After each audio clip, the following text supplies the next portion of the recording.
Well, today is Sunday the 20th of October, and it is 4 o'clock on the East Coast.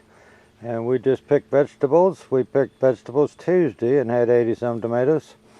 There, I took some out of the bag, some of the bigger ones, just to see, so you could see what size they are. And that's a bag of tomatoes. And that's one. That's a few that is split, I put in a separate bag.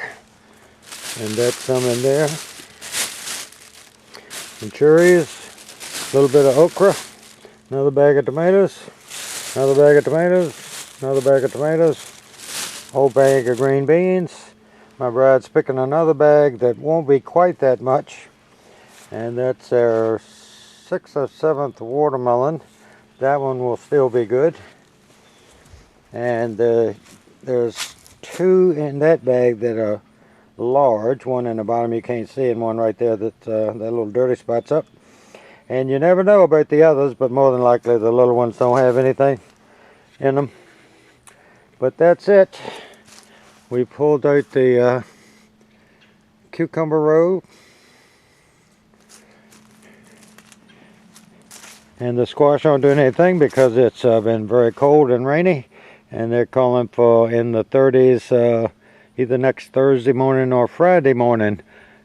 And the okra's still going, peppers are still going. There's a red one there. My bride, there's one on the table.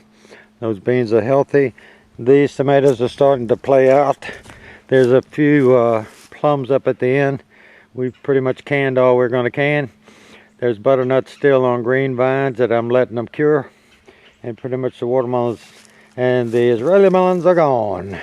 We're starting to fill in with a little bit of compost, and that's a lot of pine needles and some leaves and mostly a little extra grass. But anyway, that's it.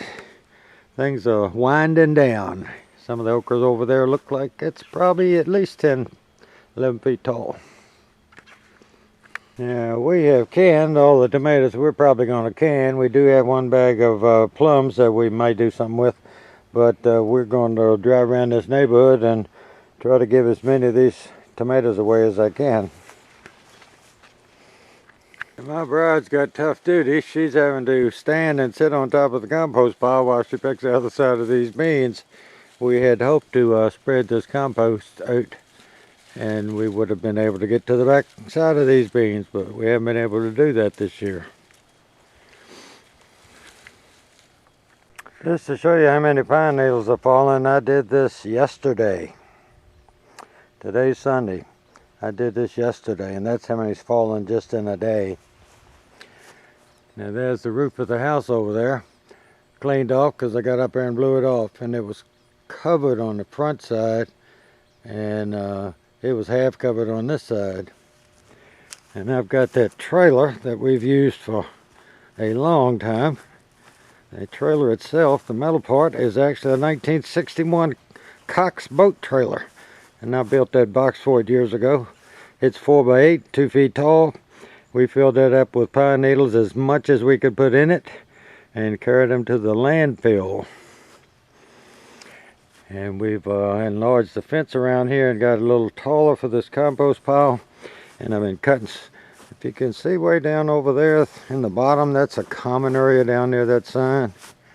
And I went down and cut all that grass just to have some green in here to help break some of these leaves and pine needles down. But we'll still have a lot of pine needles to give up. But it's just about time to go home.